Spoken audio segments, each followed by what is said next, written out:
How long have you got there? Yeah, just about 5 minutes. Right, here we go. That's about time for me to answer half a question, usually. Sophie, you did a very good impression of Bonnie Langford yesterday. Could you also give us a rendition of your Sylvester impression?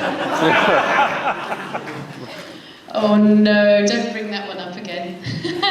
Last year we had a rather embarrassing incident, for those of you who were here, where Sylvester hadn't realised that I'd manfully tried being the right word, doing an impression of him on an audio tape I did called Short Trips. I hadn't realised that I would have to do an impression of Sylvester, and they played a bit of it to him with me there, and I hid under a sofa because I was so embarrassed. What's Sylvester saying? Sophie under the sofa. Oh, yeah. Oh, he just thought it was, well, I don't know, awful, I think. What's it like facing the Daleks? Oh, it was brilliant. I mean, I didn't feel like a fully fledged Doctor Who assistant, and to have my first story as the assistant with the Daleks, it just made me feel like, yes, I am part of Doctor Who. It was brilliant. And it was so lovely. Some of you may have heard me earlier saying, sometimes people don't know what I did, and they say, oh, what kind of acting have you done? And I say, well, my main claim to fame is that I was Doctor Who's last assistant, and I beat up a Dalek with a baseball bat. You also need me in the Ghoulies too. Oh, yes. I nearly said a naughty word there, but I thought there might be children present. I noticed that. So it was great, yeah. The first time I saw you at a convention was in Salisbury in 1988, before you did the Dalek story, and for the whole of the panel, you were inside the Dalek, and then you sort of revealed that you'd been sitting there through the whole previous panel.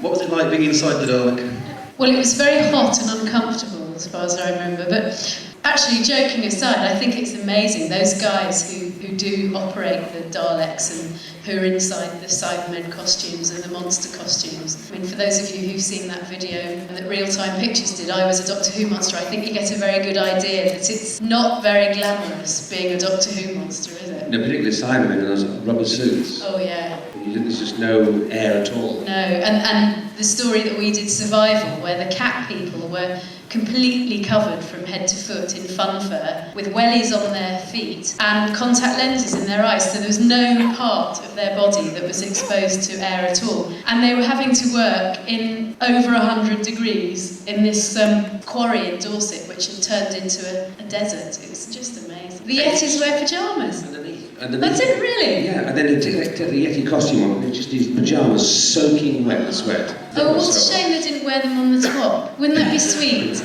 little Yeti in a pyjamas. Like honey monsters, then, yeah. Don't forget the honey, mummy. Time for bed, Doctor.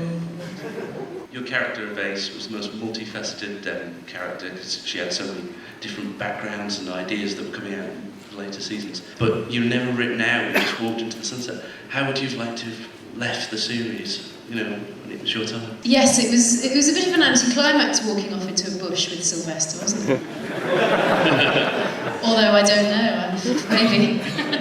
I would have liked to have done what apparently was planned for the character of Ace, which was that the Doctor was going to take her off to Gallifrey to shake up the Time Lords and to initiate Ace into being a Time Lord. And I don't know what would have happened. I mean, you can imagine with Nitro 9 and baseball bat and everything like that, but I think that would have been fun, to have learned how to be a Time Lord. I can't imagine Ace being married off to any old alien or Brian Blessed or anyone like that. Yeah. I could have suggested a nice headmaster.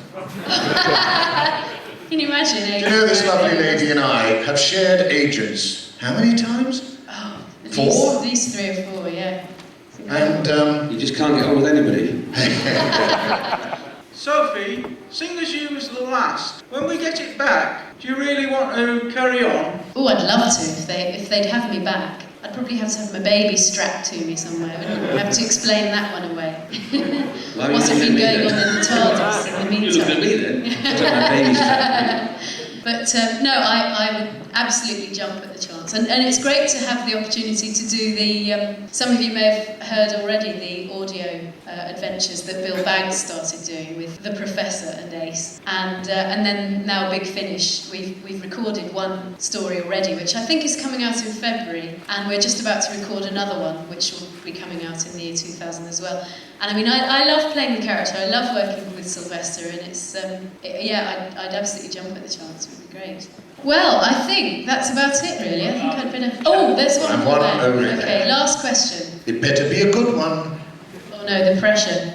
Were you annoyed at Doctor Who magazine killing stuff in a comic strip? I think the comic strips are lovely. I mean, I don't know. 15 years ago, if somebody had told me I'd be in, Coventry, talking to a load of people about myself, or in a magazine, in a comic strip, the character that I played would be in a comic strip, or, having been on telly, I mean, I would have been absolutely amazed. So I don't really mind what they do with me, actually.